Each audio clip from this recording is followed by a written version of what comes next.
Hindistan'ın nükleer denizaltısı Boğaz'dan geçti. Karşılık bekleniyor. Bu sadece bir senaryo değil. Bu gerçekte yaşanılabilecek bir kabusun fragmanı. İki komşu, iki düşman, iki nükleer dev. Bugün Pakistan ve Hindistan'ın gizli askeri rekabetinin bilinmeyen derinliklerine dalıyoruz. Ama bu yalnızca tankların ve uçakların savaşı değil.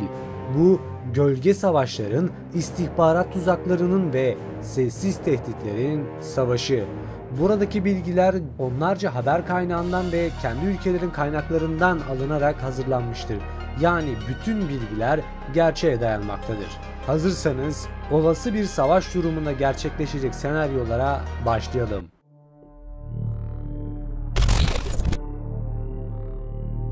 ...1947 İngiltere ayrıldı. Hindistan ve Pakistan doğdu. Ama doğan iki kardeş kaderin ilk dakikalarında düşman oldular. Keşmir meselesi ilk günden itibaren gerilimin merkezinde. 1947, 1965, 1971, 1999, 4 savaş, binlerce ölü, değişmeyen sonuç ve yarım kalmış bir hesaplaşma. Pakistan, Hindistan'ın siyasi devine karşı askeri zekayla savaşmıştı. Hindistan gücünü arttırırken Pakistan asimetrik savaş ve terörle mücadele alanında uzmanlaştı.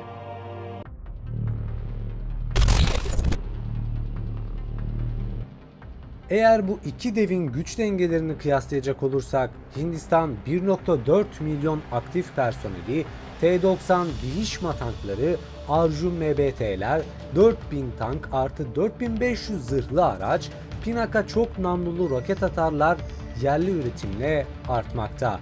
Pakistan'ın ise 6500 aktif askeri, Al-Halak tankları, Type 902'ler, Çin-Türk işbirliğiyle modernleşen zırhlı birlikler, dağlık arazilerde eğitimli özel tugaylara sahip. Gizemli bir not: Pakistan, Karachi yakınlarındaki gizli askeri test alanında insansız kara araçları üzerinde çalışıyor. İddiaya göre Çin teknolojisiyle geliştirilen bu sistemler Kaşmir'in dağlık bölgelerinde kullanılmak üzere hazırlanmıştır. Bölüm 3: Hava gücü. Hindistan'ın yaklaşık 2200 uçağı, Su-30 MKİ'ler, Rafael, Miraç 2000, Tejas yerli 4. nesil avcı uçağı, erken uyarı sistemleri ve elektronik harp sistemleri bulunmakta. Netra ve TRDO.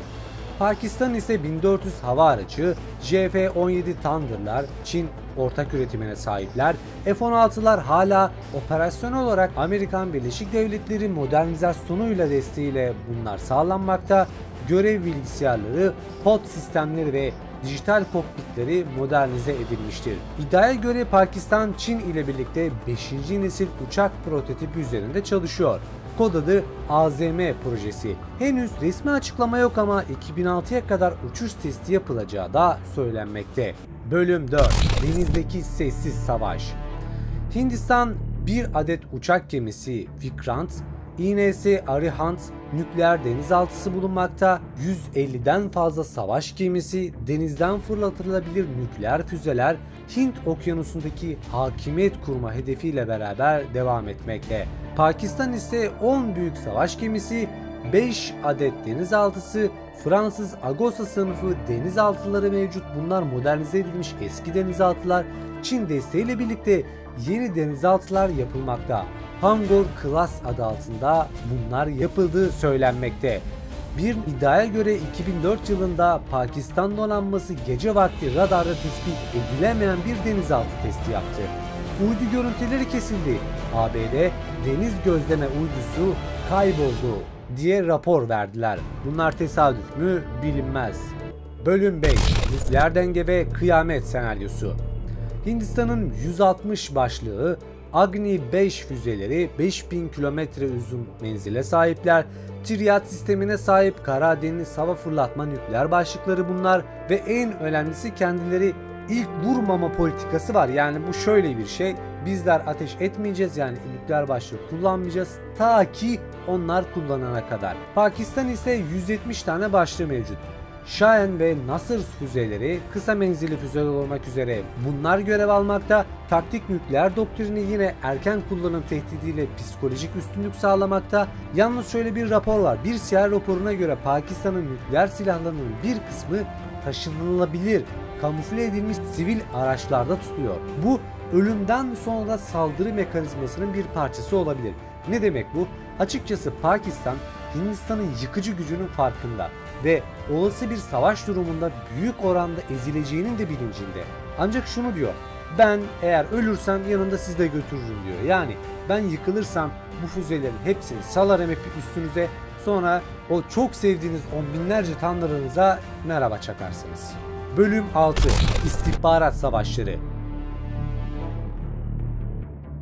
RAW vs ISI. Hindistan'ın istihbarat ajansı RAW, siber alanda büyük yatırımlar yapmıştır. Pakistan'ın ISI'si ise dünyanın en etkili operasyonel servislerinden birisidir. Afganistan, İran, Kaşmir, Çin hattında çok sayıda sessiz operasyon düzenlemişlerdir. Gizemli vakalara göre 2006'da Pakistanlı bir ajan Hindistan'da yakalandı. Üzerine sadece satranç taşı vardı. Parolası ise Vecna'nın gözü. 2002'de ise Hindistan'da bir askeri üs bilinmeyen sinyallerle devre dışı kaldı. Olay hala daha çözülemedi. Bölüm 7. Ekonomi ve dış destek. Hindistan'ın savunma bütçesi 83 milyar dolar. Yerli üretim artıyor. Tejas, Brosmos, Pinaka. ABD, İsrail, Fransa, Rusya ile savunma ortaklığı. Pakistan'ın ise sadece savunma bütçesi 11 milyar dolar. Çin'den teknoloji transferi devam etmekte. Türkiye, Katar ve Suudi Arabistan'dan siyasi ve ekonomik destek mevcut. Ancak şöyle bir parantez açmak istiyorum. Biliyorsunuz İsrail'in ABD ve Fransa ile yakın ilişkileri var. Ama aynı zamanda ABD'nin Katar ve Suudi Arabistan'la da yakın ilişkileri var. Yani aslında yapılan her şey planlı. Konuya devam edecek olursak Pakistan'ın İHA üretiminde Türkiye ile ortaklaşa Bayraktar TB2 prototip çalışmaları sürmekte. Bölüm 8. Coğrafya, arazi ve cepheler. Hindistan'ın geniş cepheli savaşları yapılabilir ancak Çin sınırı nedeniyle dikkatli olması gerekmekte. Pakistan sınır cephelerde ama yüksek hazırlıkta.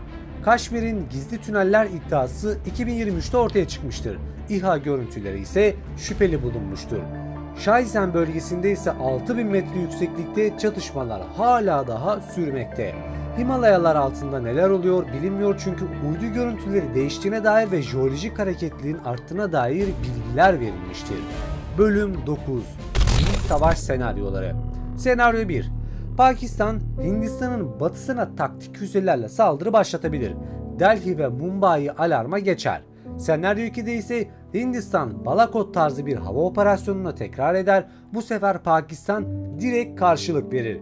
Senaryo 3 ise Çin Hindistan'ı kuzeydoğuda meşgul ederken Pakistan saldırıya geçer. 3 cepheli savaş başlar. Ancak şunu belirtmekte fayda var. Sayılar tek başına gerçeği söyleyemez.